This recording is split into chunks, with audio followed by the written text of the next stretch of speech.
It's a psalm of thanksgiving, and we certainly have a lot to thank God for, especially with the miracle that happened this Yom Tov, where another Hitler was eliminated, and we pray to God that all the Hitlers should already be eliminated, and finally we should have the ultimate peace. What we're all searching and waiting for. Sukkot is the Yom Tov of unity, the Yom Tov of togetherness. And we hope and pray that we should all already sit together in the Sukkah of Mashiach, in Yerushalayim. Although we have to thank God for the beautiful weather that we had, at least in the part of the world that I am in.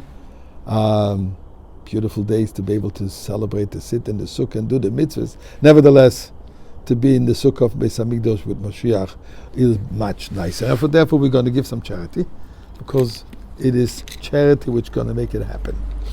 So my friends, tonight, as I'm recording this little message, is the first night after Shabbos, and it's the first night of the celebration which is called Simchas Beis HaShoeva.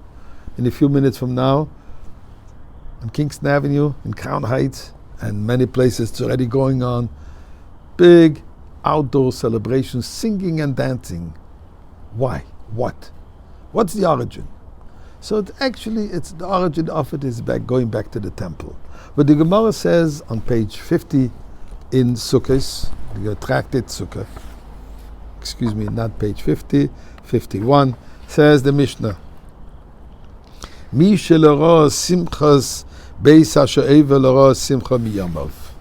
Whoever has not seen, witnessed, participated in the rejoicing of the Beis HaShoeva, meaning they would draw water, they would go to the shiluach, which was the water, and they would draw water for the libation of the next day. Because throughout the entire year, with every sacrifice, they had to have nisuch hayayin, pouring of some wine on the altar.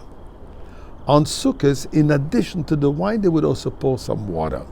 I'm not going to go discuss now the meaning of it, maybe some other time. But right now I just want to discuss that celebration.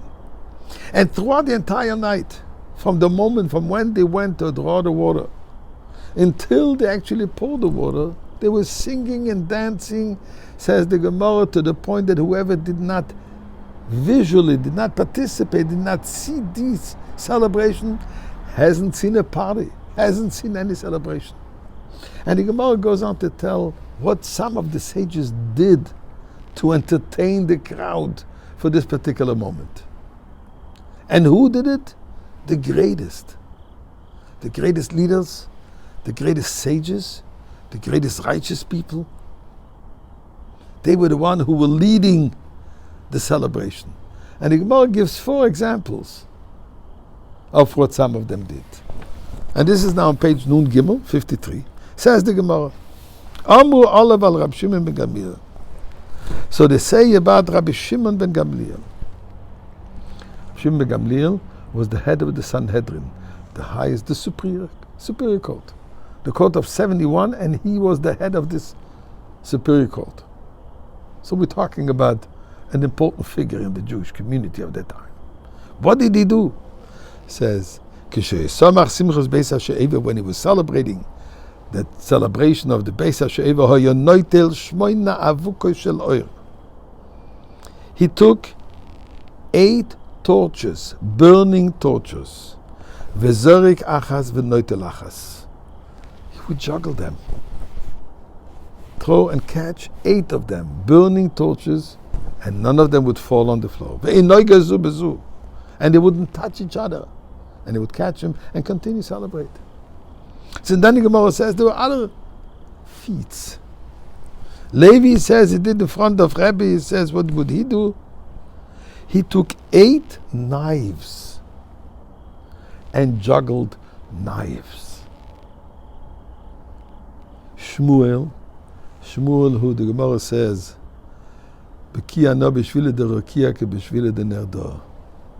I'm familiar with the heavenly order as I'm familiar with the streets in my city. So he knew the world here, he knew the world above, was also a great astrologer, one of the greatest sages of the time of the Talmud. What would he do? He took 8 cups filled with wine and juggled them. Finally, Abaye took 8 eggs and juggled the eggs. Now, interesting, all of them took 8. Now, what is the meaning of the torches and of the fire, of the knives and the eggs? Has a lot of deep Kabbalistic concept. I just want to take a very simple point.